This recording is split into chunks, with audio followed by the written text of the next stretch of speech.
Yo, what's good? It's Trav, NBNYGlobal. I'm got a special treat for you guys today. So this young lady right here, I was on live, TikTok live that is, with that dude is in Thailand. So I'm on live with him, and we see a comment come in. I'm here. I'm on the way. So who is this Demi person? She popped up on us, y'all. So we're at Central Festival Mall, and Demi popped up on us. So this is Demi Abroad. What's going on, Demi? Hey, so I saw you guys on the live and I was like, I need to go over there. You guys are just so close to where I'm staying right now. So I'm like, I need to go over and just say what's up to my fellow expats out No doubt. here. So we had a couple of drinks, we hung out, and chilled out for a little bit, man. And I got to know her a little bit. So I said, let's do an interview. And she said, yeah, let's do it. So that's why she's here today. So we're gonna get to know her a little bit. I was born and raised in Brooklyn, New York. New York, a big Giants fan. Shout out to New York. Shout out to my boys who play tonight. I grew up in Brooklyn. Had a wonderful childhood there. Later in life, I moved to California, Dana Point, lived in San Diego, did a stint up in Oregon for a little while, then moved back to Los Angeles. So yeah, I don't typically stay in one place too long. Mm-hmm. Okay. So in your younger years, you were in New York. Yeah, I moved out. I probably spent the last 21 years on the West Coast. Okay. But let's talk about your younger years 1st. So Mhm. let's talk about how you grew up. So I'm from New York as well. So this is for you guys. So let's talk about how you grew up in New York. Yeah, I played basketball, Mm-hmm. honor student. Just I really had a good childhood. I have a sister that's older. She's 2 years older, so me and Right. her are really close. And I have a younger brother. He's 7 years younger than me, so Mm-hmm. he came a little later. But yeah, I grew up in a really good family, Mm-hmm. good siblings, mom and dad. So yeah. Did you have a house or did you stay in a building? No, we stayed in an apartment Mm-hmm. there. Kingsborough Apartments at Kingsborough Mm-hmm. Housing. Yep. I Yep. don't know if people know of it, but yeah, we lived in Kingsborough. Yeah, and later in life, I started getting outside of Brooklyn and going over to Manhattan. I worked at the Gap, which Ah, yes, yes. my very first job was at the Gap, and it was eye opening. I met so many people from around the world. I mean, every nationality you can think of. So that kind of, I think, put the travel bug into me. And I've been to 26 countries so far, Wow. and not intending on slowing down anytime soon. Funny enough, I was in the construction industry, Mm-hmm. and for some reason or another, I don't know how it came about, but I got an email about them building a stadium out here, and I thought, wow, that'd be interesting just to Mm-hmm. see a different part of the country. Mm-hmm.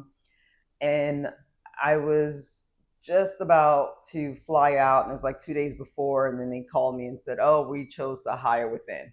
And Mm-hmm. I'm like, "Okay, but I'm coming anyway." Went to Los Angeles and I just loved it. I just thought it was totally different, like night and day to New York. All right, Mm-hmm. like I go to work in New York, I'm dressed, I'm heels and everything, and in LA and California is just the opposite. People are going to work with board shorts and flip flops on. So Mm-hmm. it was very calming Mm-hmm. for me to move to California. I loved it, and the weather was great. So Mm-hmm. yeah, at the time, I moved back in 20. Oh my God, I want to say 2006 Mm-hmm. is when I landed in California, and I've been loving it since. And again, Mm-hmm. use that as a home base and travel as Mm-hmm. often as I could. Yeah, and now I'm here. Okay. So are you still in construction now? What are you doing now? No, I retired 3 years ago. Ah. Ah. Yeah, I spent 30 years in the construction industry. Mm-hmm. I started out actually as a laborer in Mm-hmm. the field, and that's how I kind of got my foot in the door. And I was gonna want to do this. I want to be inside, Mm-hmm. and I just slowly worked my way up until I got to a construction manager. I actually got to the level of project engineer before I went back to college and got my BA. Before I got my bachelor's degree, Mm-hmm. and then became a construction manager. Okay. Yeah. So I know construction managers, as most of you guys know. You guys know the company I used to work for. So I dealt with them on a daily basis as we were building data centers. So and we built. They were going up within 3 to 6 months. It was madness. So yeah, I totally get the field and the grind Yeah, for a construction manager, because you're not only getting it from your side, you're also getting it from the client. So totally. Yeah. And I was that guy. I was that guy on their ass. So I get it. I get it. So now you said 3 years you've been retired. Yeah. So these 3 years, what's been going on? So when I decided to retire, it happened in like a span of 3 days. Right? It wasn't a long drawn out plan. Mine was 1 day. So I understand. Yeah. I went to work. This was right after COVID. So there was a lot of changes in the workplace. And I was just like, I can't have these restrictions with all the pressure that comes along with my job. And, I was like, this is just not what I want to do anymore.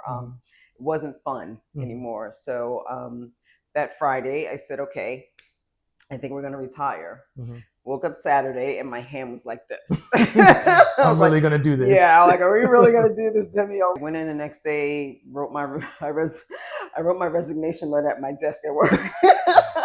The crazy thing is, I wrote the email at work. I went to work, typed it up, and hit send.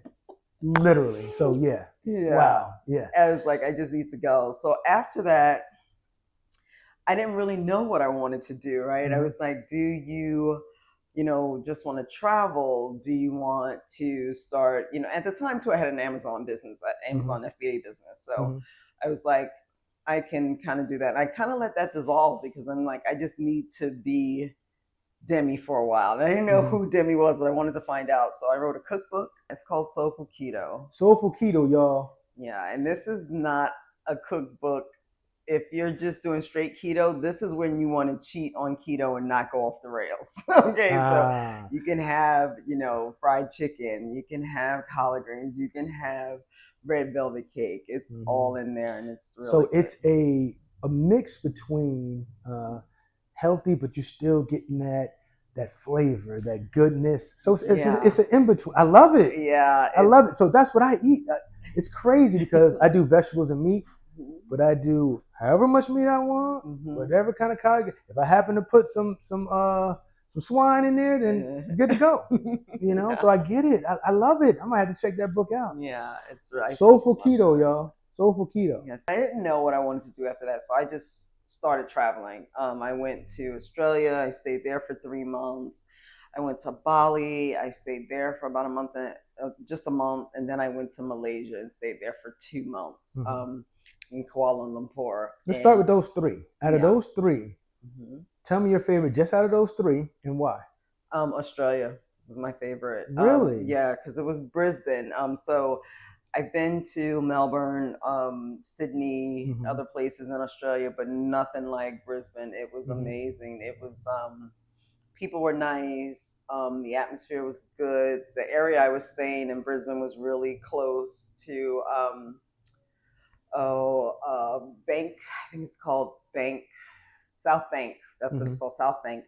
And they have a beach right in the center of the city, right? So it's really cool. Just a great place to go, have a drink, have dinner, hang out on the beach. It's a beautiful city. I mean, I never stopped exploring Brisbane at all. I knew I wanted to move somewhere in Southeast Asia because I liked Bali, liked Kuala Lumpur. So the plan was to research Vietnam. And that's what I started doing until I stumbled upon a TikTok video of a very specific building, an apartment. And I was like, what? You can get what for $750? I want you to say the building because you guys know this building. The Riviera Monaco. Who used to live in the Riviera Monaco, y'all? Spoke to the realtor. She took me to it as soon as I landed. You have a video on TikTok on it. That's how I know. Do. Yeah, I thought check you it out. there. Demi Abroad on TikTok. Demi Abroad, y'all. Here it is. Yeah, I thought this building was magnificent. It was so luxury, hot tub on the balcony, just a beautiful, beautiful building. And I was like, I want to live there. So I started doing research on Pattaya, and I was like, yeah, I think this could be home. I know what the guys are I know what the guys want to know. So what do they want to know? I'm going to ask the question. Are you single? I am. I am single for about a year. So, Demi Abroad, y'all. TikTok. You want to give out your Instagram, IG on everything. Demi Abroad, y'all. Holla, holla. Demi Abroad across the board. Okay, so Miss Demi is single, y'all. So all you guys out there, she's coming back to the States. She's going to Atlanta. So you Atlanta, holla. And she'll be back out here in Thailand. So if you're here, you know what I mean? Yeah. Demi Abroad is on deck. So let's talk about your time in Thailand, because this is my favorite place in the world. It sucks to say, you know what I mean? A lot of stuff is going on in the States. Yeah. I'm not into politics. I'm not even going to talk about it. I did 20 years in the Marines, so I would never talk trash about the country that is allowing me to live this affordable and abundant life here in Thailand.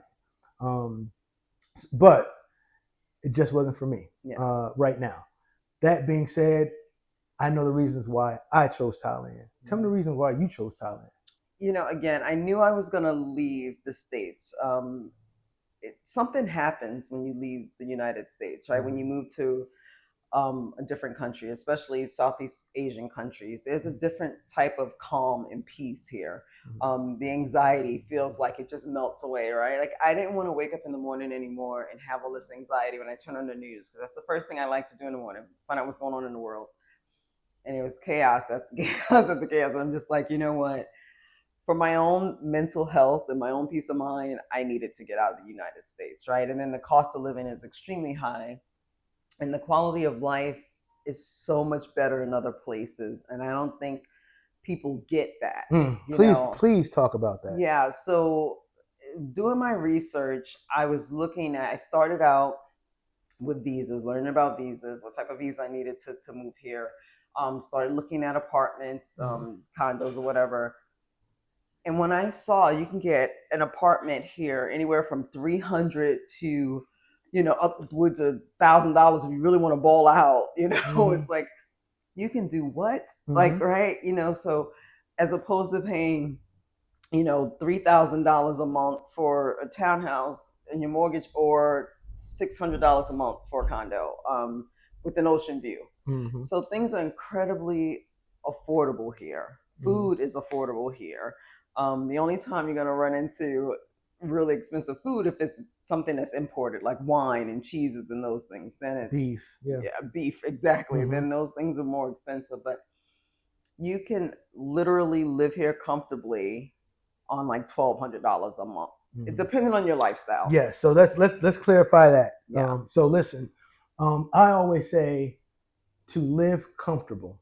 One person, a solo traveler in a nice big 1-bedroom, my math, all right, adds up to about $2,500. However, if you get my friend, my man Shadow, YouTube, NBNYGlobal, I did a condo tour with him at España, $246. He has a 1-bedroom studio.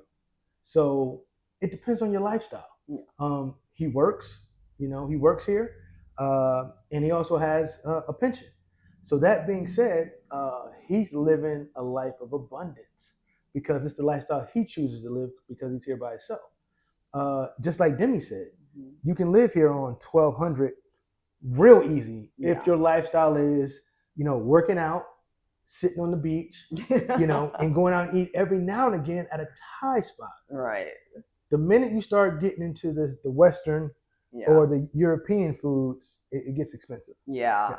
And again, I say comfortably if you don't live a lifestyle where you go out a lot, you don't drink a lot, because those things add up quickly, right? Something in basic housing and food, and excursions, I guess you want to call it, whatever little activities you want to do. But yeah, you can really live on, nowhere close to the United States. Nowhere close. So So I knew Thailand was for me, especially when I landed here, and it was this overwhelming feeling of calm and serenity, right? And I'm like, I came directly from the airport right to Central Pattaya, and it was, people all around it, but it didn't feel like chaos. It felt like I don't know how to explain it. It felt like a chaotic calm. If that, Yes, it just, yes. you have all these people moving around and moving about, and you hear music and you hear this and that, and the beach is right there, and everybody's going about their day. But there's still this sense of calm that just falls upon you when you're here, and it's just good. It's a spiritual awakening for me when I got here, because I just started doing things not very differently than in the States, but a little differently. I get up and walk on the beach in the morning, right? And just to get myself prepared for the day, I did my morning prayers on the beach, did my meditations on the beach and affirmations. So I never started my day off like that in the States, right? I would get up and pray. I pray in affirmations, but just to walk on the beach, yeah, right? And then just jump right into my day.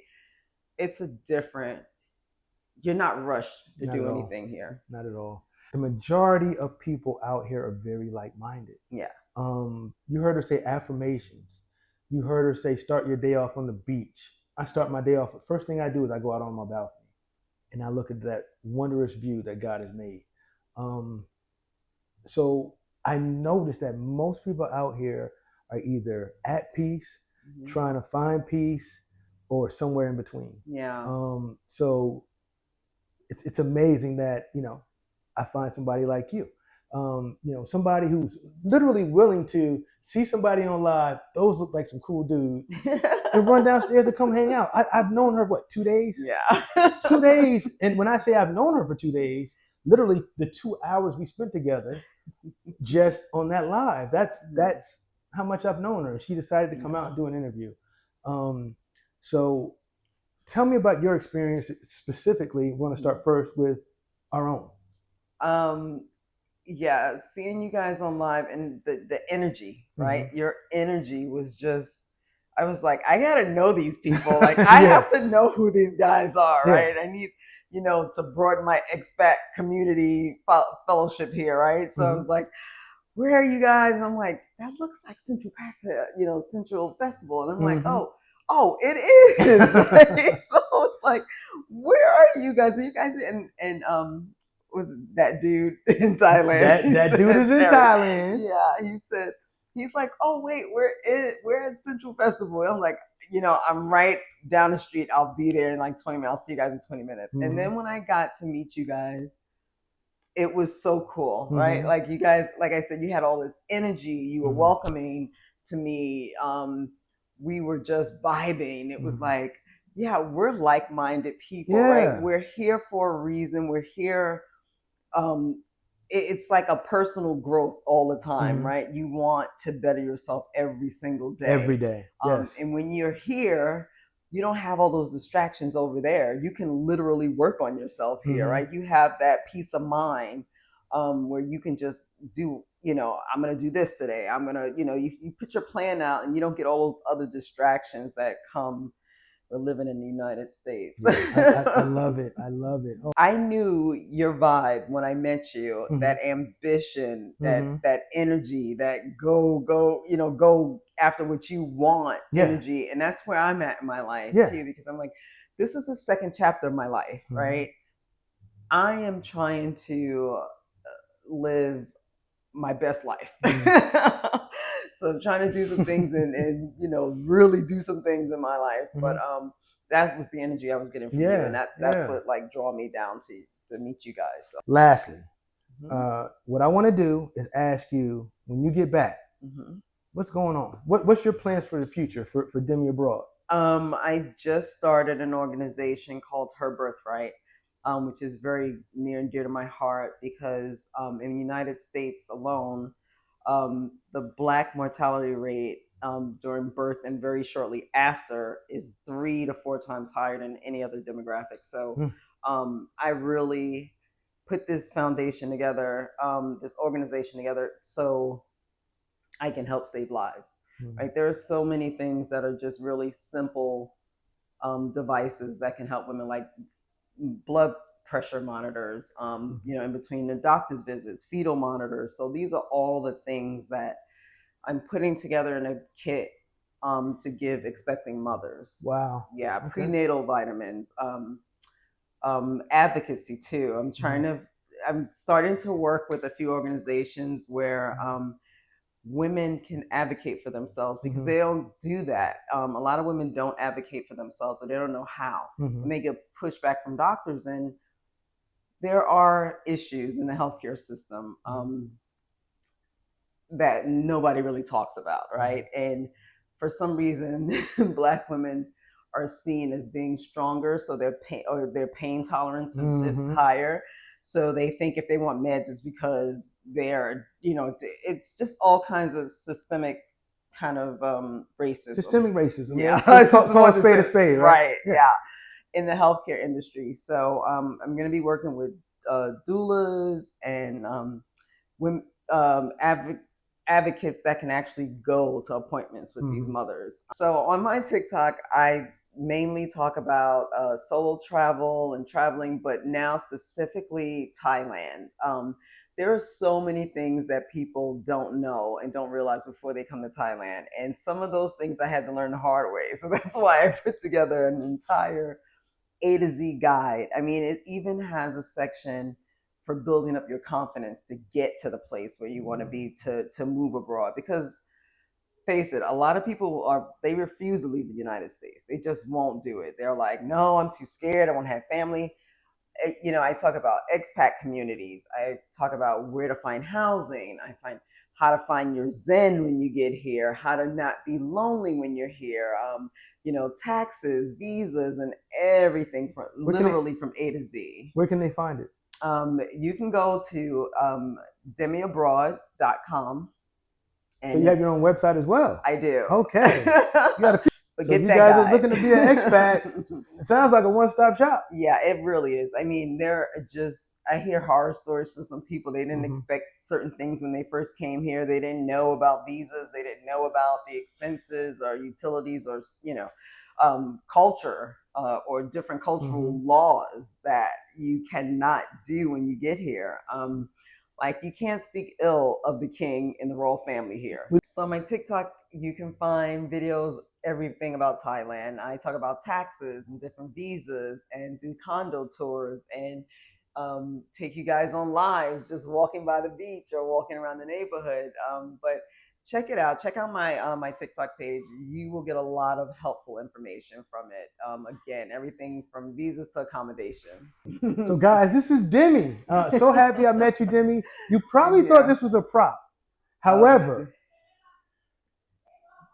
I'm going to welcome Demi onto the team. So this is your official NBNY hat. Thank you so much. Cap. Thank you for doing this interview with me. And guys, check out Demi. She'll be back soon. Let's go! Let's go! Let's get it. Wake up in my feet, hit the ground. Chasing dreams and I'm never slowing down.